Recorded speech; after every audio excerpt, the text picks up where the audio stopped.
Na Prever FM, você começa o dia bem informado. No ar, Primeiro Jornal. A primeira notícia, a primeira informação aqui na Prever FM. Pontualmente 6 horas. Bom dia. Hoje é sexta-feira. Hoje é dia 19 de julho de 2024. Uma excelente sexta-feira para você, com muita saúde, com muita paz, um bom início de fim de semana. Você que está em férias, aproveite, mas acima de tudo, respire. Bom dia, Ellen Bravo. Bom dia, Márcio Paz. Bom dia a todos os ouvintes da Prever FM, do Primeiro Jornal. Hoje é dia 19 de julho, hoje é dia da caridade. Essa data tem o objetivo de conscientizar as pessoas sobre a prática e difusão da solidariedade como um meio para desenvolver um bom entendimento entre todos os seres humanos. E hoje também é o Dia Nacional do Futebol, um dos esportes mais populares no Brasil. Nosso país é conhecido pela qualidade, dos jogadores e times que frequentemente disputam competições mundiais. É isso aí, né? O Brasil já foi a terra do futebol, o país do futebol, né? Hoje não sei, tenho as minhas dúvidas, né? Hoje ainda tá meio esquisito, né? Mas a gente vai agora falar um pouco a respeito de futebol aqui, né? O futebol chegou ao Brasil em 1894 por Charles Miller, um jovem filho de ingleses que trouxe bolas e regras após seus estudos na Europa. O São Paulo Athletic Club, formado por colonos ingleses, realizou a primeira prática do esporte no país, mas o primeiro clube dedicado exclusivamente ao futebol foi a Associação Atlética Mackenzie College, em 1898. O crescimento do futebol no Brasil acabou fazendo com que o esporte mais praticado na época, o remo, viesse a ficar em segundo plano, chegando a ser quase esquecido pelos brasileiros posteriormente. Com isso, algumas equipes de remo tornaram-se clubes de futebol, como o Flamengo, Vasco da Gama e Botafogo, no Rio de Janeiro. E nós temos aqui um áudio da Aline Fernanda, Aline Fernanda. Jogadora de futebol feminino aqui de Botucatu. Ela falou algumas palavras sobre o futebol como um todo. Ela já falou pra gente aquele dia que a gente trouxe a Chica, falou de futebol feminino. Hoje ela foi um pouco mais abrangente e falou da importância do futebol. Legal. Bom dia, amigos. Que data gostosa hoje, né? Data importante, hein? Eu, como amante de futebol, eu sou suspeita para falar, né?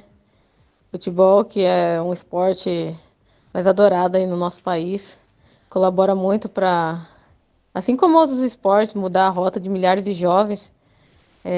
Para você que nesse momento escuta esse áudio, se você está caminhando de futebol e tem um sonho de ser jogador, jogadora, vai firme, que a persistência é amiga, né? Não só com futebol, ou outro esporte também. Feliz dia para todos os amantes aí desse esporte maravilhoso. Legal, um abraço à Aline, obrigado pela colaboração de novo. Ela que é atleta do futebol feminino da equipe de Botucatu de futebol feminino. Um grande abraço a todas as atletas, os atletas do futebol. E a gente falando de futebol, a paixão do brasileiro, até bem pouco tempo, né? Era a seleção brasileira. É verdade. Desde 2002, 2002, a gente não conquista uma Copa do Mundo. A última foi no Japão e Coreia, né? Do Filipão, Ronaldinho Gaúcho, Ronaldo Fenômeno, Rivaldo e tantos outros craques daquela época. De lá pra cá não ganhamos mais nenhuma Copa do Mundo. Mas vamos falar... Oi, pois não. Nem na Olimpíada a gente não vai estar, né? É verdade. Desta feita não, nem nas Olimpíadas. Mas em 2016 nós ganhamos as Olimpíadas no Brasil, sim, né? Sim. No futebol, pelo menos. Vamos dar uma abrangência aqui também na seleção brasileira, né? A seleção brasileira foi fundada em 1914, mas antes do primeiro jogo oficial, houve uma fase chamada de pré-seleção, na qual as equipes combinadas de classes regionais jogavam contra os países vizinhos. Pode não, vamos lá.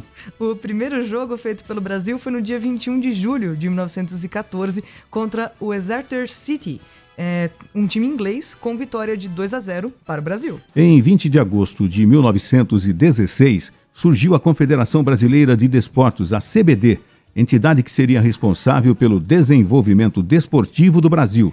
Daí para frente, o futebol evoluiu e foi ganhando mais profissionalismo.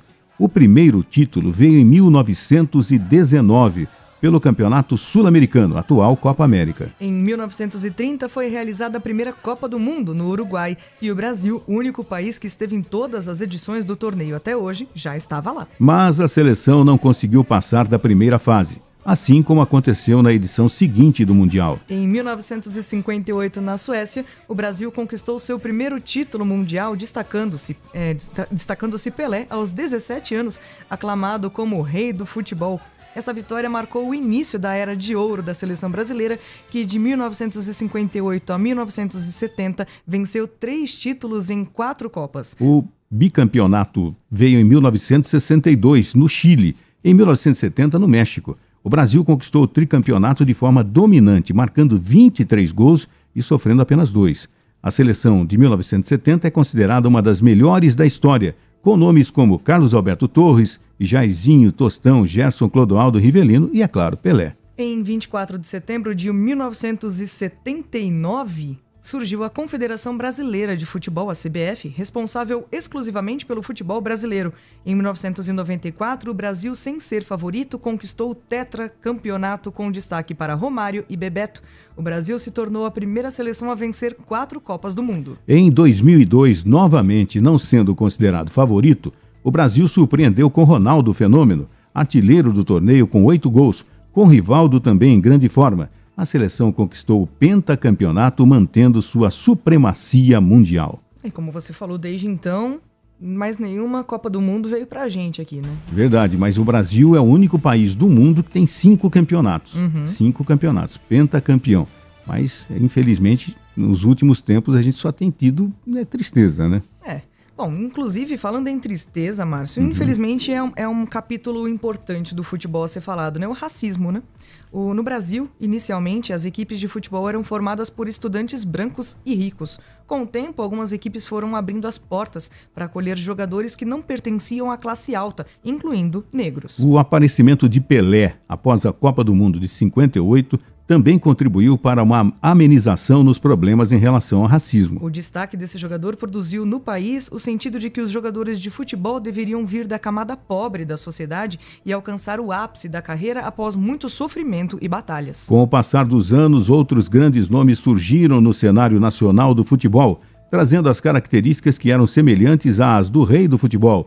Caso dos jogadores Romário, Ronaldo Luiz Nazário de Lima, chamado popularmente de Fenômeno, e também de Ronaldo Assis Moreira, conhecido como Ronaldinho Gaúcho. E como nós falamos há alguns dias atrás, com a presença da Chica aqui, né, temos o futebol feminino também. Então, mesmo sem a organização de campeonatos nacionais e com a falta de valorização da categoria, pode-se dizer que, atualmente, o futebol feminino é um esporte popular no Brasil. O fato da brasileira Marta ter sido eleita 6 vezes a melhor jogadora do mundo, além das boas participações da seleção feminina em competições, contribuiu para que o esporte feminino atraísse mais espectadores. Após 40 anos do fim da proibição, em 2016, a Conmebol aprovou um regulamento que exigia que os 20 clubes das principais divisões nacionais montassem times femininos a partir de 2019. Bom, hoje é o dia do futebol, né, no Brasil, é o Dia Nacional do Futebol.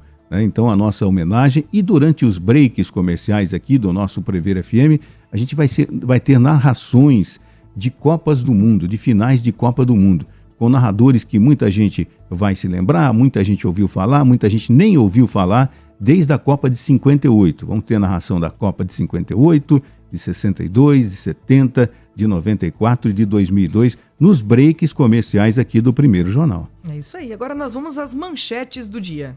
Prédio que desabou parcialmente começa a ser demolido no centro de Botucatu. Ursula von der Leyen é reeleita como presidente da Comissão Europeia. O governo do Rio de Janeiro expande mega operação policial para 14 comunidades. Peeling de fenol. Morte de paciente após procedimento em clínica foi causado por edema pulmonar agudo ao inalar produto, diz laudo do IML. Governo confirma foco da doença de Newcastle em Granja, no Rio Grande do Sul. Aumenta a pressão no Partido Democrata para que Biden abra mão da candidatura. Com o avanço da febre Oropouche no país, saúde reforça a investigação de microcefalia em bebês. Hoje é sexta-feira, dia de Harmonize com Homero Cordeiro. Vamos falar sobre lúpulo nacional com o engenheiro agrônomo Felipe Giardini na nossa primeira entrevista. E também saberemos mais a respeito da 43º Congresso Paulista de Fitopatologia com o professor Edson Luiz Furtado, da FCA. Agora 6h10, fim de semana chegou. Vamos saber como vai ser climaticamente o seu final de semana com Juliana Marques. Bom dia, Juliana. Bom dia. Hoje em Botucatu haverá sol o dia todo sem nuvens no céu. Noites de tempo aberto ainda sem nuvens. A temperatura mínima é de 12 graus e a máxima de 26 graus. E no final de semana, no sábado e no domingo, a previsão é muito semelhante. Mas a máxima chega a 27 graus nos 2 dias. Então a temperatura aumentou um pouquinho. E não há previsão de chuva. E por que está esquentando, né? Isso se deve à massa de ar quente que está atuando no país e a alta das temperaturas deve se estender até o dia 25 de julho. Boa parte dos estados do sul, São Paulo, Rio de Janeiro, sul de Minas Gerais e boa parte do centro-oeste, nos termômetros devem registrar marcas entre 3 e 5 graus acima da média. Com a nova alta de temperaturas, o Brasil deve passar por um veranico nos próximos dias. E veranicos são períodos de mais de 4 dias quentes durante o inverno ou outono. São dias de temperatura acima da média, tempo seco e pouca chuva. E a umidade está muito baixa, chegando à faixa mínima até abaixo de 30%. Então é importante se cuidar. Esses eventos não necessariamente configuram ondas de calor. Isso porque as ondas de calor são caracterizadas não só pelas altas de temperatura registradas, mas pelo prejuízo à saúde e pelo calor persistente tanto diurno como noturno. Mas na situação atual, as máximas devem ficar mais elevadas, mas as mínimas seguem frescas em boa parte do Brasil. Aquela madrugada um pouquinho mais gelada e de dia esquenta. É que a gente está vivendo já há alguns dias, né? Você vem aqui para a rádio, 5h30, 6 horas da manhã, né? 13, 14 graus, 10 horas já vai para 19, 20, depois do almoço quase 30, e é isso. E é assim que vai. Cuide da saúde, porque do tempo ninguém tá cuidando. Né? Não, tá esquisito, tá difícil da gente saber que roupa vestir, como dormir, se com coberta, se com um lençolzinho. É verdade, tem uma música antiga aí, né? Com que roupa eu vou? É. Pro tempo que você me arrumou, porque era pro samba que você me convidou, vamos trocar a letra aqui. Pro tempo que você me arrumou, né? E há quem diga que o Brasil tá igual ao filme do Karate Kid 2, né? Bota casaco, tira casaco, bota casaco, tira casaco. Há quem diga também o início de uma música. Ah, quem diga que eu dormi de touca. Olha, hoje tô musical. Mas com frio é bom dormir de touca, né? Eu acho. 6h12 agora. Esporte. Tivemos jogos ontem, resultados, enfim, inclusive da Sul-Americana. A equipe do Atlético Paranaense empatou com o São Lourenço em 1-1, né, pela Copa Sul-Americana. Né? É isso aí. E esse final de semana a gente vai ter rodada, inclusive, de Campeonato Brasileiro, enfim, mais informações. Isso, no Brasileirão, pela 18ª rodada, vamos ter muitos jogos. No sábado tem Flamengo e Criciúma às 16 horas, Botafogo Internacional às 18h30 e o Palmeiras, vice-líder do campeonato, recebe em casa o Cruzeiro às 21 horas. E lembrando que o Palmeiras venceu 6 de 7 dos últimos jogos em casa. Então vamos aguardar o resultado. Já no domingo, às 16 horas, ocorre a disputa entre Atlético Mineiro e Vasco da Gama. E no mesmo horário, o Corinthians enfrenta o Bahia fora de casa. O Bahia de Rogério Ceni está no topo da tabela. A recente derrota por 2-1 para o Cuiabá foi a primeira vez nesta temporada que o time perdeu pontos em casa. E além disso, o Corinthians ainda não venceu fora de casa. O Bragantino joga contra o Atlético Paranaense às 18h30 e o São Paulo vai a Brasília para encarar o Juventude. O São Paulo não terá seus 2 laterais titulares na partida. Igor Vinícius e Wellington estão suspensos e desfalcam o tricolor. E além disso, a CBF definiu em sorteio nesta quinta-feira os confrontos das oitavas de final da Copa do Brasil 2024. Os jogos serão disputados nas semanas de 31 de julho e 7 de agosto. Depois das oitavas de final, a CBF vai realizar um novo sorteio que definirá os confrontos das quartas de final e o chaveamento até a decisão. Então vamos ver os confrontos. Vai ter Flamengo e Palmeiras, Atlético Goianiense contra o Vasco, Atlético Paranaense enfrenta o Bragantino, São Paulo enfrenta Goiás, Botafogo enfrenta o Bahia, Corinthians enfrenta o Grêmio, Juventude enfrenta o Fluminense e o Atlético Mineiro enfrenta, vamos ver aqui, o CRB. Olha só, gente, é Copa do Brasil que movimenta o Brasil todo e é uma pedreira. Nós já tivemos, há muitos anos atrás, o Juventude sendo campeão da Copa do Brasil. Olha só. Me parece que era o Filipão, o técnico, ou foi o Criciúma. Enfim, um time do Sul ganhou a Copa do Brasil com o Filipão como técnico. Vai ser pedreira. E nos próximos dias nós vamos ter, além de Copa do Brasil, Libertadores, o futebol. Quem tem elenco, não tem time só. Quem tem elenco para substituir, porque machuca, cansaço e tudo mais, vai conseguir chegar. Mas o Palmeiras, por exemplo, vai pegar Flamengo, pela Libertadores vai pegar Botafogo de novo, partidas de ida e volta, enfim.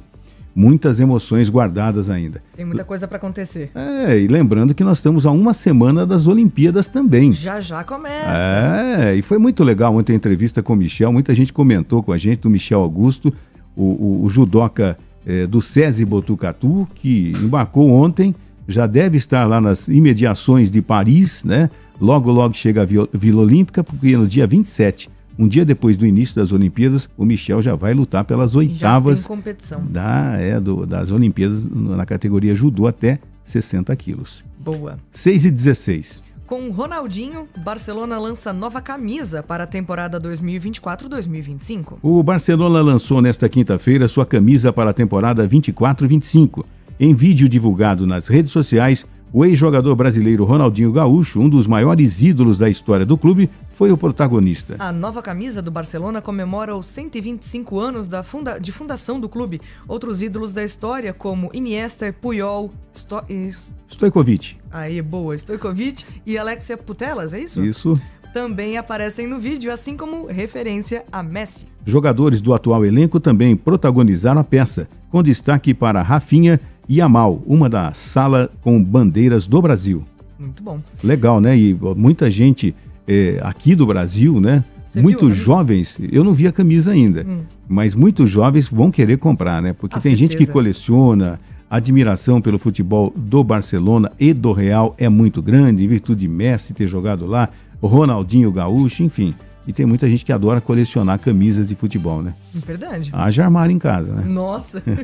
6h17. Brasil cai no ranking da FIFA. A atualização do ranking da FIFA foi divulgada nesta quinta-feira. O Brasil desceu uma posição de volta e volta a aparecer em quinto lugar, fruto da eliminação nas quartas de final da Copa América. Campeã do torneio pela segunda vez seguida, a Argentina continua na liderança. A Espanha, a primeira seleção a conquistar 4 títulos da Eurocopa, pulou para a terceira colocação. As duas competições promoveram mudanças significativas no ranking. A Espanha saltou 5 posições com a conquista da Euro para figurar no pódio, que, além da Argentina, tem a França semifinalista do torneio. O Brasil foi ultrapassado pela Inglaterra, vice-campeã europeia pela segunda vez consecutiva, trocando de posições em relação à atualização do mês passado. E a Colômbia, vice-campeã da Copa América, entrou no top 10, aparecendo em 9º lugar, enquanto a Croácia, eliminada na fase de grupos da Euro, saiu. Normalmente acontece isso. Após a Copa América, após a Eurocopa, a FIFA ela promove esse ranking de seleções que ganharam, que se saíram bem nesses respectivos torneios, e aí existe essa mudança. O Brasil já foi para quinto, gente. Olha só. Quinto no ranking do futebol, sexto na classificação das eliminatórias da Copa. Terrível, não? Para uma seleção pentacampeã? Virou passeio, hein? Não, tá não fala difícil. isso. Mas anda difícil, realmente. A gente tem falado sempre que anda difícil torcer pela seleção brasileira ultimamente, né? É verdade, é verdade. A gente tá meio desmotivado com isso. Eu torço mais pela esgrima agora. Aê, boa. É melhor, né, mano? 6h19. Bom, 6h19 a gente vai pro break. Sabe por quê? Porque no break tem gols. Afinal de contas, hoje é o Dia Nacional do Futebol. O Brasil ganhou 5 Copas do Mundo, 58, 62, 70, 94 e 2002. E nós temos narrações de finais de locutores da época das Copas do Mundo que o Brasil venceu. Afinal de contas, hoje é o Dia Nacional do Futebol. Nós vamos ao gol, nós vamos ao break e já nós voltamos com o primeiro jornal. Pelo meu cronômetro faltam 10 segundos. Bola longa para a área brasileira. Fica na esquerda agora com Orlando. Orlando para Pelé. Pelé domina no peito, de calcanhar para Zagallo. Zagallo prepara-se, tem Pelé. Levantou, Pelé entrou de cabeça para o arco e gol! Pelé, com uma cabeçada extraordinária, marca o 5º gol do Brasil. Brasil campeão mundial de futebol. 2 gols de Vavá, 2 gols de Pelé, 1 gol de Zagallo. Vitória de marca do Screte brasileiro.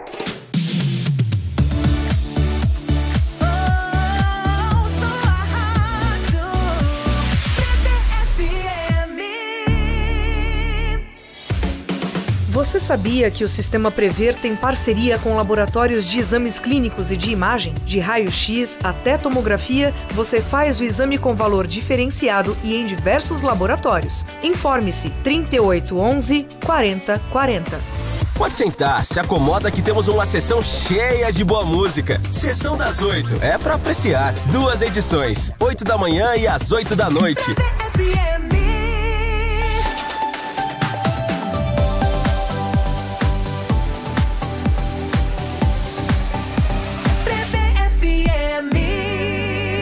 A sua cidade, no Primeiro Jornal. 6h21, voltamos. Lembrando que o narrador da saída pro break final aí foi o Edson Leite, né? O narrador esportivo que narrou a final do Brasil na Copa de 58, 5-2 em cima da Suécia. Foi o Edson Leite, tá bom? A gente vai identificar os narradores na saída dos breaks, afinal de contas, hoje é o Dia Nacional do Futebol. E se você quiser falar alguma coisa, tem alguma curiosidade sobre o futebol, o nosso WhatsApp 3440-1009 à sua disposição. Se você acorda cedo, bem-vindo ao time. 6h21. Márcio, nós temos aqui um total aqui das empresas, número de empresas que foram abertas em Botucatu no período de 1º de janeiro ao dia 20 de junho. Que legal, gente. Aqui em Botucatu é um número bastante significativo. Nesse período aí de 1º de maio a 20 de junho, 87 novas empresas foram abertas em Botucatu em diversos segmentos. Isso nos enche de orgulho, né? Afinal de contas, Botucatu continua sendo um grande atrativo para você abrir uma empresa, uma cidade que está crescendo de há muito tempo, né? 87 empresas. Parabéns você, futuro empresário, você é um novo empresário, todo o nosso apoio, né? O nosso apoio para que você tenha sucesso no seu empreendimento, e Botucatu é quem ganha com isso. 87 novas empresas foram abertas na cidade de 1º de maio a 20 de junho. É isso aí, tem que confiar na cidade de Botucatu mesmo. 6h22. Câmara cedia audiência pública de prestação de contas da Secretaria de Saúde. Na manhã desta quarta-feira, dia 17, a Câmara de Botucatu recebeu uma audiência pública da Secretaria Municipal de Saúde para a prestação de contas relativa ao primeiro quadrimestre de 2024. Durante a audiência, que foi presidida pela Comissão de Saúde da Câmara, a Secretaria de Saúde pôde apresentar como os recursos públicos destinados à área foram aplicados em Botucatu entre os meses de janeiro e abril deste ano. Acompanharam a audiência vereadores da presente legislatura e população em geral. Parlamentares e munícipes puderam acompanhar e tirar dúvidas pertinentes à temática, tanto de forma presencial como de maneira remota. Entre os dias 18 e 31 de julho de 2024, a Câmara de Botucatu está em recesso parlamentar, conforme previsto no regime interno da Casa, no artigo 110. Neste período, as sessões ordinárias estão suspensas, mas todos os demais trabalhos legislativos continuam normalmente. Sessões extraordinárias também podem ser convocadas caso haja necessidade. A primeira sessão ordinária do segundo semestre será às 19 horas do dia 7 de agosto. Durante o recesso, você pode e deve continuar acompanhando o Poder Legislativo pelos canais de comunicação, site, Facebook, Instagram, YouTube e TV Câmara de Botucatu. A sede da Câmara também fica aberta ao público de segunda a sexta-feira, das 8 às 11 horas e das 13 às 17 horas, e não é necessário agendamento para visita. Agora são 6h24. Faculdade de Medicina de Botucatu realiza jornada de pediatria. A 18ª jornada de pediatria, promovida e organizada pelo Departamento de Pediatria da Faculdade de Medicina de Botucatu, ocorrerá nos dias 21 e 22 22 de agosto de 2024. O evento pretende promover a atualização de temas relevantes na área da saúde da criança e do adolescente. No dia 21, as atividades serão realizadas de forma presencial na Central de Aulas da Faculdade de Medicina e no dia 22 acontecerão de forma remota. Voltado para os corpos docente e discente, pesquisadores, profissionais vinculados à FMB e ao Hospital das Clínicas da Faculdade de Medicina de Botucatu, o evento será uma oportunidade de discussão científica com a apresentação de trabalhos de pesquisa e casos clínicos. Trará como destaques a discussão sobre a atuação pediátrica em momentos de catástrofes e também no uso de mídias digitais e suas repercussões positivas e negativas no aleitamento materno e no dia a dia das crianças e adolescentes, com temas como pediatria na era das mídias sociais, segurança alimentar em tempos de crise, entre outros. As inscrições terão um valor único de R$ 20 e poderão ser realizadas no período de 19 de julho a 19 de agosto por meio do link inscrições.fmb.unesp.br/principal.asp. Os interessados em apresentar trabalhos científicos na jornada devem se inscrever até o dia 29 de julho. Prever FM 6h26, prédio que desabou parcialmente começa a ser demolido no centro de Botucatu. O prédio que desabou parcialmente no centro da cidade começou a ser demolido nesta quarta-feira. Parte da estrutura, o segundo pavimento, desmoronou e levou junto um muro lateral na noite de segunda-feira, dia 15. O prédio, onde funcionava antes uma loja de eletrônicos, passava por uma reforma interna para abrigar uma loja de roupas. 4 trabalhadores atuavam na obra e dormiam no local minutos antes da estrutura cair, mas eles conseguiram sair a tempo e não houve feridos. Uma câmera de segurança registrou o momento em que a estrutura desabou. Por pouco, um carro e um homem que passavam pelo local não foram atingidos. A decisão pela demolição do que restou da estrutura foi tomada por conta do risco de novos desabamentos, segundo a Defesa Civil. O trabalho foi feito, na verdade, por etapas para não impactar muito o comércio da região, já que é uma área com várias lojas. Nesta quarta-feira foi demolido o que restava do muro e começou a ser quebrada a estrutura do telhado. No domingo deve ser feita a parte de demolição que precisa do desligamento da rede de energia. O pedido de realizar essa etapa no domingo foi feito pelos comerciantes para evitar mais prejuízos. Assim que a parte que oferece mais risco for retirada e os entulhos recolhidos, o local será isolado com tapumes e sinalização para que o trânsito nas ruas paralelas e a passagem de pedestres sejam liberados. Ao todo, 3 quarteirões foram interditados no cruzamento nas ruas Amando de Barro e Prefeito Tonico de Barros. Bom, e nós tivemos também um caso na noite de quarta-feira de um incêndio, no estacionamento de um estabelecimento comercial na região norte aqui de Botucatu, não se sabe a causa, as pessoas estavam nesse estabelecimento, de repente o carro, é um carro popular, um Palio, começou a pegar fogo, não tivemos vítimas, não tivemos mais repercussão e não tivemos a explicação do que levou, esse incêndio nesse carro, nesse estacionamento. Ainda bem que foi apenas danos materiais. Agora são 6 horas e 28 minutos, 6h28, e nós temos aqui as divulgações, inclusive, do terremoto. Esse terremoto que aconteceu na noite de ontem no Chile, né, Ellen? Terremoto de magnitude 7,3 que atingiu o norte do Chile, Márcio. Um terremoto de magnitude 7,3 atingiu o norte do Chile por volta de 22h50, horário de Brasília, desta quinta-feira. O epicentro do tremor foi na região de Antofagasta, próximo ao deserto do Atacama, na fronteira com Bolívia e Argentina. Segundo o Serviço Geológico dos Estados Unidos, o tremor ocorreu a 126 quilômetros de profundidade. O epicentro foi localizado a 20 quilômetros ao sul da cidade de São Pedro do Atacama, na região de Antofagasta, que fica a 1.630 quilômetros da capital Santiago. O Serviço Hidrográfico chileno descartou o alerta de tsunami, afirmando que o tremor não reúne as condições necessárias para gerar ondas gigantes na costa do país. O presidente do Chile, Gabriel Boric, publicou uma mensagem no X de que já entrou em contato com a governadora da região e que até o momento não há informações de danos ou de pessoas feridas. Ele afirmou que as equipes de socorro estão se dirigindo ao local para avaliação e tomada de medidas necessárias. Em sua outra mensagem, Boric ainda ainda disse que houve alguns deslizamentos na rota de Calama a Tocopila, ao leste da área do epicentro, e que houve corte de luz na cidade de São Pedro do Atacama, mais próximo ao ponto de origem do terremoto também. As equipes avaliam se há danos estruturais às construções e aos serviços básicos da região atingida. E o tremor foi sentido em São Paulo. Sem dúvida alguma, em alguns lugares da região metropolitana de São Paulo, foi possível sentir os tremores. Muitas pessoas, inclusive, deixaram prédios com medo de ser desabamentos, né? Terrível. 7,3 na escala Richter É bastante. chamou bastante atenção, né?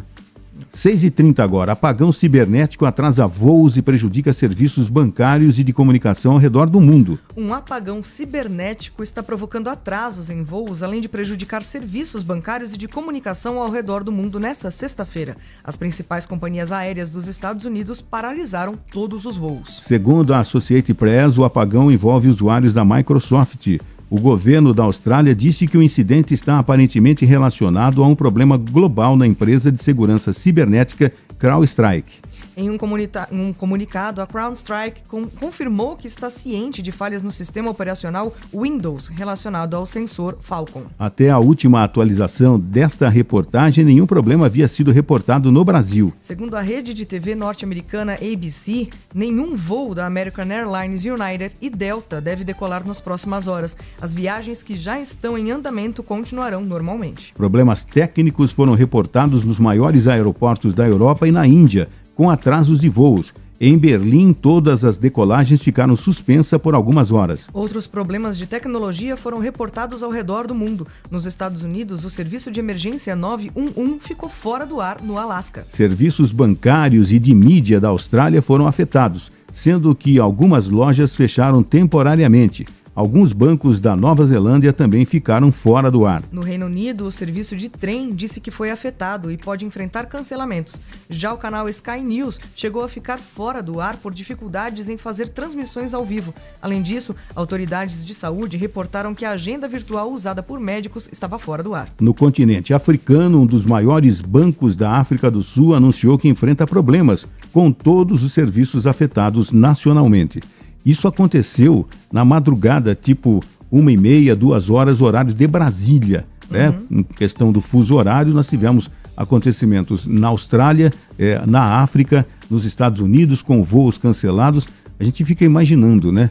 A questão cibernética, a questão da tecnologia, quando afetada, afeta literalmente todo mundo. Inclusive voos atrasados, cancelados e tudo mais, né? E você tem essas informações em primeira mão aqui acompanhando o primeiro jornal na Prevera FM.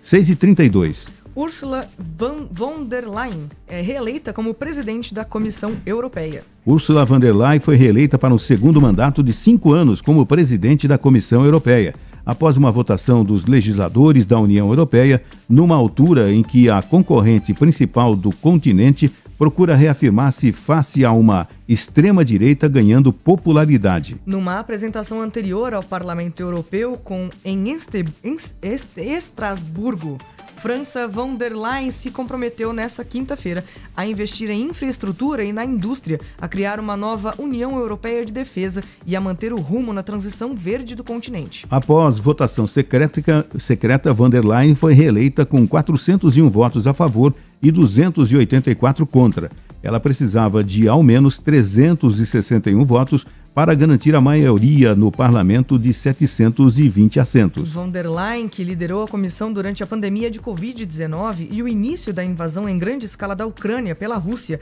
presidirá agora a um bloco que se deslocou para a direita após as eleições europeias do mês passado, quando os partidos de extrema-direita ganharam um número recorde de assentos. Dirigindo-se ao parlamento antes da votação à hora do almoço, von der Leyen disse que os próximos 5 anos de seu mandato definirão o lugar da Europa no mundo durante as próximas 5 décadas. Decidirá se moldamos o nosso próprio futuro ou se deixamos ser moldado pelos acontecimentos ou por outros. Von der Leyen, uma cidadã alemã de 65 anos, caiu de paraquedas no processo de candidatura presidencial como candidata de compromisso em 2019, mas desde então tornou-se um dos pilares mais sólidos da Europa. Vários dos outros líderes do continente, desde o ex-chanceler alemã Angela Merkel até o presidente francês Emmanuel Macron, partiram para a aposentadoria ou foram enfraquecidos pela política interna. A própria posição de von der Leyen foi um pouco diminuída pelas eleições do mês passado,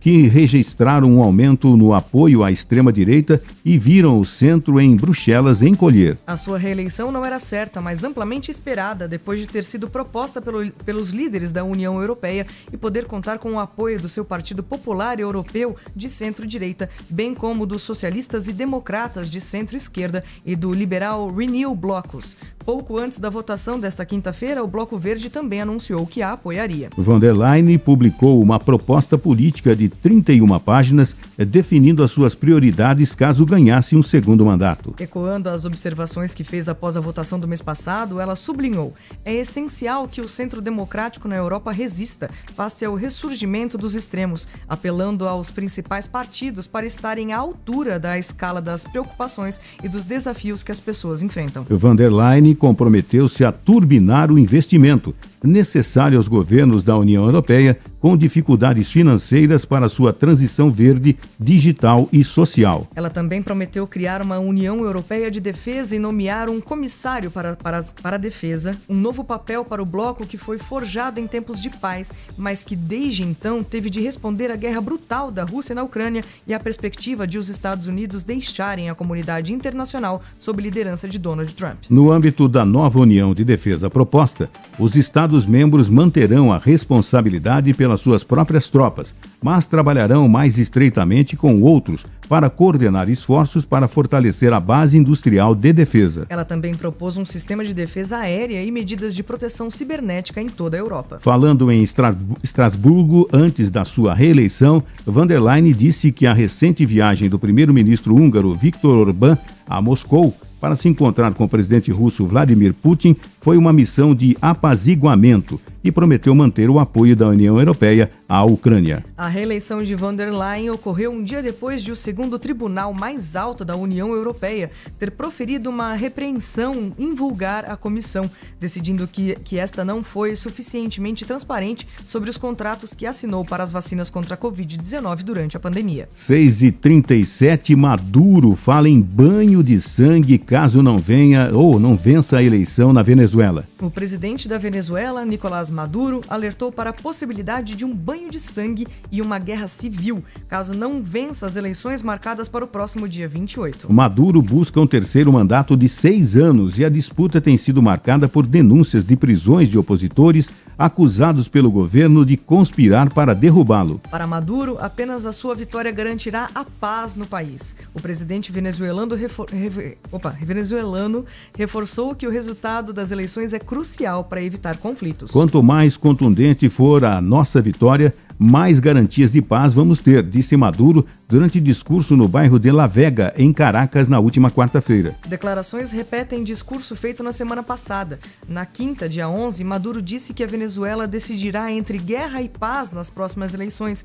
Ele afirmou em 28 de julho: escolheremos entre protestos violentos e tranquilidade, colônia ou projeto de pátria, fascismo ou democracia. Estão preparados? Estão preparados? Eu estou preparado. Durante ato em Caracas, Nicolás Maduro declarou: o destino da Venezuela no século XXI depende de nossa vitória no dia 28 de julho.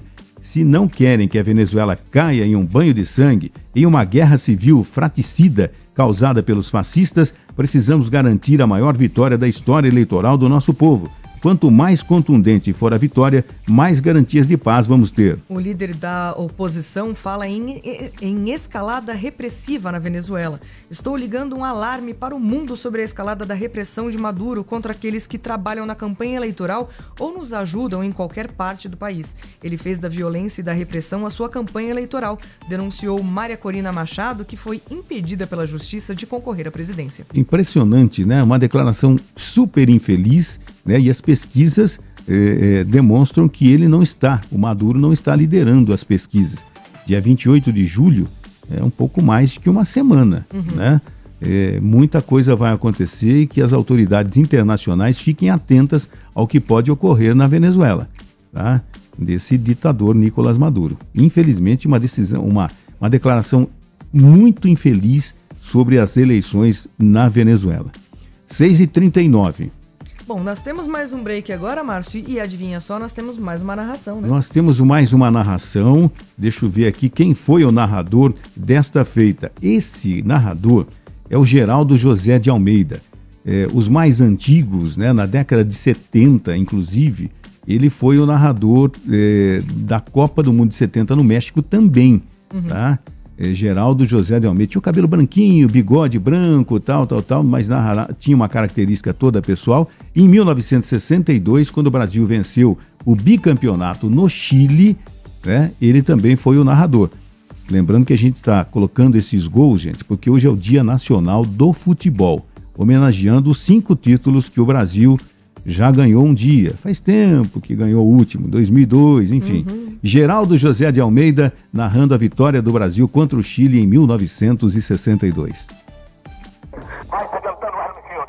Suspendeu. O balão desce para Mauro. Mauro golpeia, tá para Didi. Didi domina. Adianta-se bem. Carrega melhor. Dá um esticão Didi agora para Amarildo. Amarildo para Mané Garrincha. Vai o Brasil ataque. Mané Garrincha. Atrapalhado.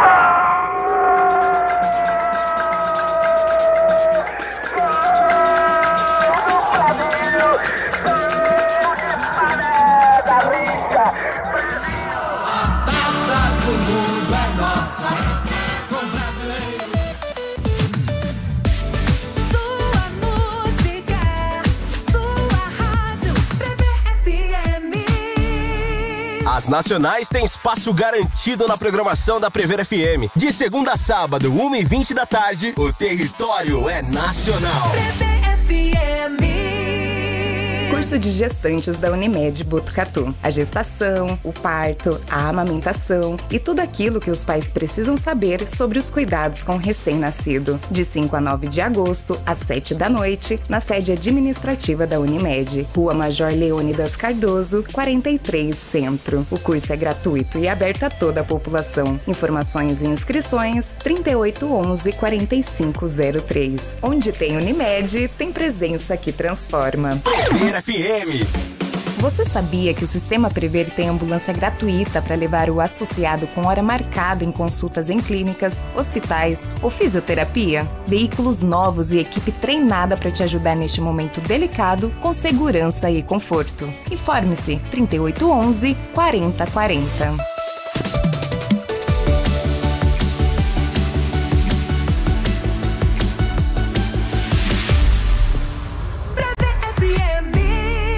Primeiro Jornal, Prever FM. Agora 6h42, governo do Rio de Janeiro expande mega operação policial para 14 comunidades. O governo do estado do Rio de Janeiro anunciou nesta quarta-feira, dia 17, que ampliou a Operação Ordo para mais 4 comunidades: Convaca, Jordão, Santa Maria e Botomichô. Batomushi. Batomushi? Isso. Então, lembra daquele naufrágio do Batomushi? Ah, verdade. Todos são na região do bairro de Jacarepaguá, na zona oeste do Rio.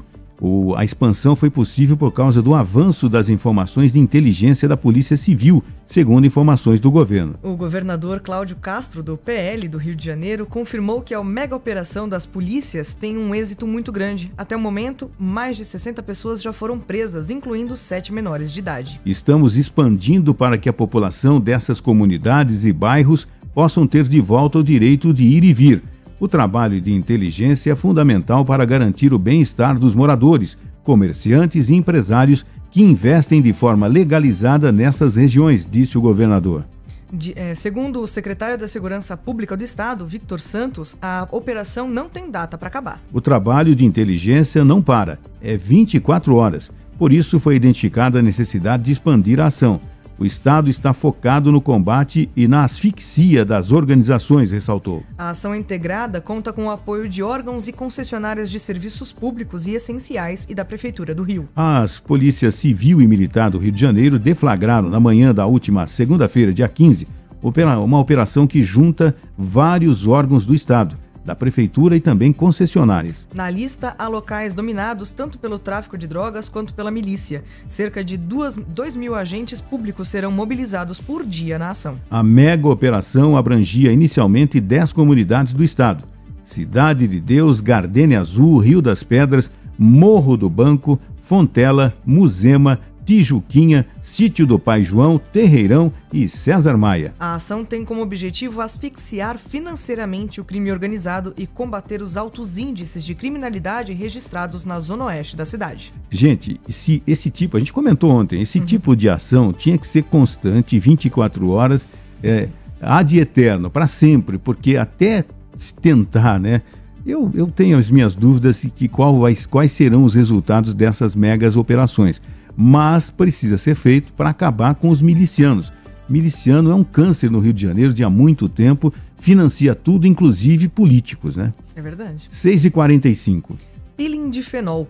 Morte de paciente após procedimento em clínica foi causado por edema pulmonar agudo ao inalar o produto, diz o laudo do IML. O laudo do Instituto Médico Legal da Polícia Técnico-Científica concluiu que o empresário Henrique Chagas morreu por uma parada cardiorrespiratória causada por edema pulmonar agudo ao inalar fenol. O paciente faleceu após o tratamento de peeling numa clínica em São Paulo. A morte de Henrique ocorreu no mês passado e o exame ficou pronto nesta semana. Edema pulmonar agudo é um tipo de emergência médica que ocorre quando há acúmulo de líquido dentro dos pulmões. O empresário perdeu a vida no dia 3 de junho deste ano, logo após fazer o procedimento no estúdio Natália Becker, no Campo Belo, área nobre da zona sul da capital paulista. O fenol é um produto químico usado para escamar a pele, fazendo com que ela rejuvenesça depois. Vídeos gravados pelo companheiro do paciente mostram o paciente antes e depois do procedimento. Outra filmagem feita pelas câmeras de segurança da clínica mostra quando Henrique passa mal. A perícia encontrou vestígios do produto químico na pele do paciente e conseguiu confirmar o que causou o problema nos pulmões dele. Cuja causa mortes, baseando-se nos achados, ocorreu por parada cardiorrespiratória em decorrência de edema pulmonar agudo desencadeado por ação inalatória do agente químico fenol, informa o documento assinado pelo médico que fez o exame necroscópico em Henrique. Consta a presença da substância química fenol na análise do fragmento de pele e tecido estudados em dose qualitativa. Ainda segundo o laudo, ao inalar o fenol, Henrique teve lesões internas na sua boca, epiglote, laringe, traqueia e pulmões, culminando num edema pulmonar agudo responsável pelo êxito letal.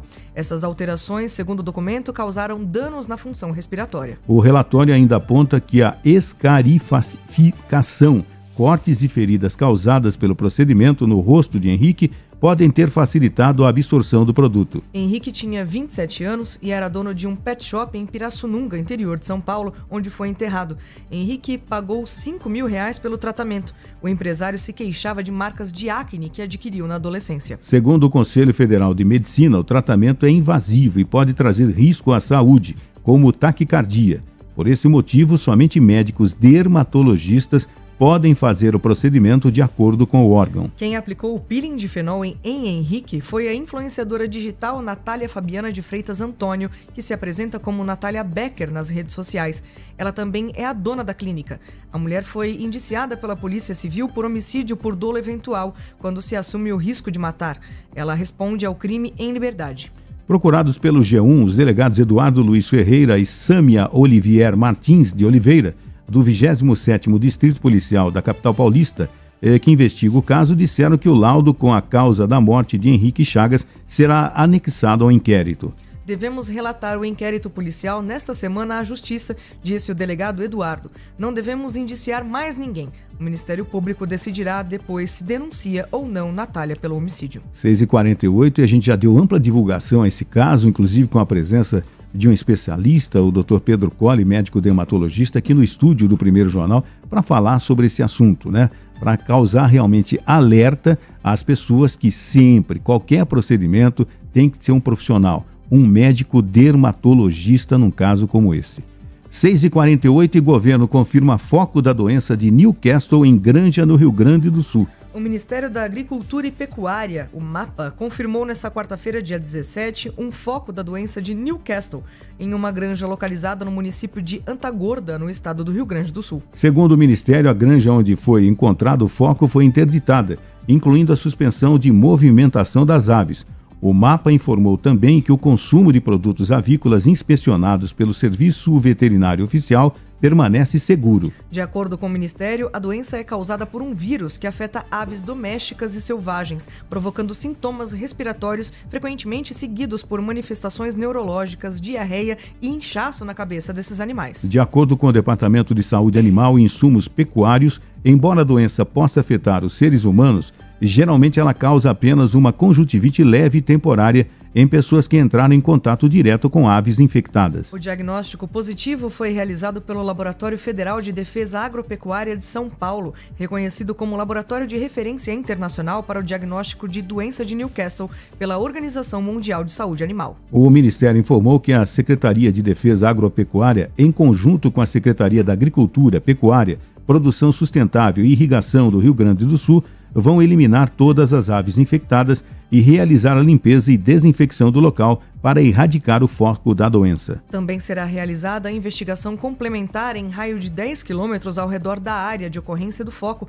além de outras medidas que forem necessárias conforme avaliação epidemiológica, afirmou o Ministério em nota. De acordo com o DSA, os últimos casos confirmados no Brasil aconteceram em 2006 em pombos comuns e na espécie avoante. O DSA também alerta que aves reprodutoras e de postura comercial devem ser vacinadas regularmente contra a doença de Newcastle.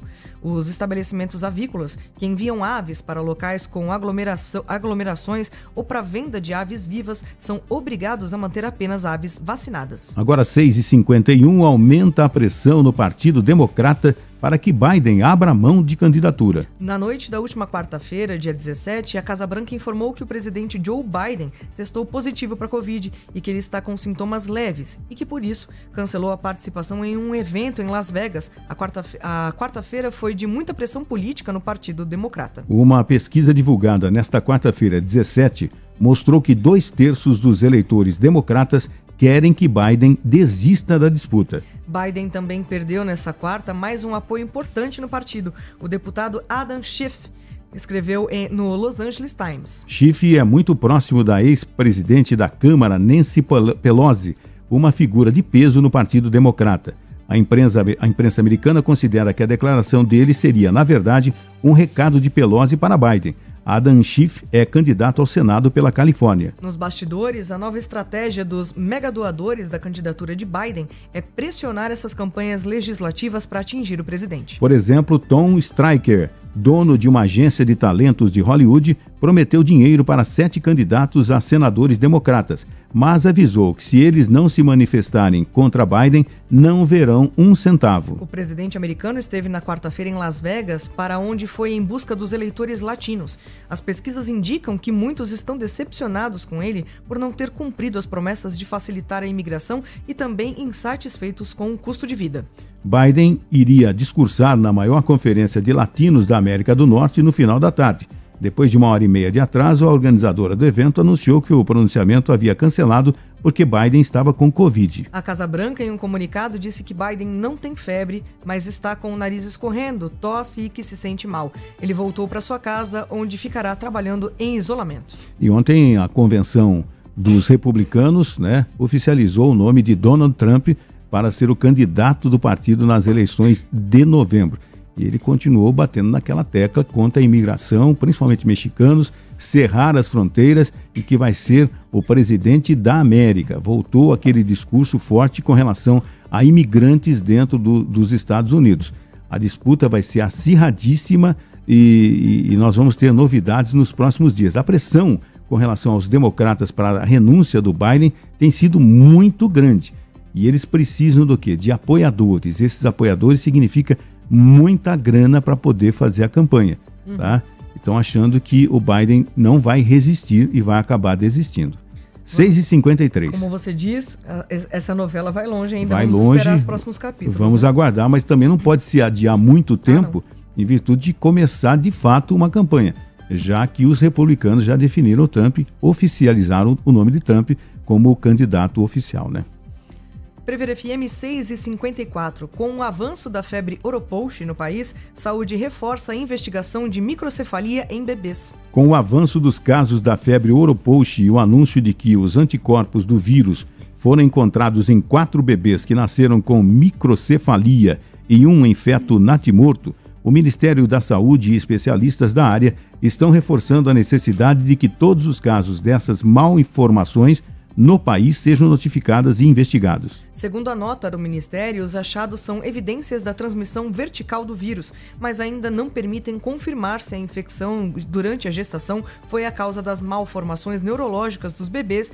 e da morte do feto. Os 4 bebês são da região norte. Já o feto com 30 semanas de gestação era de uma mulher de 28 anos de Pernambuco, que teve sintomas sugestivos da febre oropouche e contato com pessoas que tiveram a doença confirmada em testes laboratoriais. Foi identificado material genético do vírus em sangue de cordão umbilical, placenta e diversos órgãos fetais, como tecido cerebral, fígado, rins, pulmões, coração e baço. Agora são 6h55. Registro de casos de racismo aumentaram 127% no Brasil em 2023. Os registros de casos de racismo cresceram 127% no país no ano passado. O dado é do Anuário Brasileiro de Segurança Pública, lançado na última quinta-feira, dia 18. Foram feitos 11.610 boletins de ocorrência de racismo no último ano. Em 2022, foram 5.100. No Rio Grande do Sul, São Paulo e Paraná são os 3 primeiros colocados no número total de notificações. O estado gaúcho, com 2.857 casos em 2023, lidera o levantamento.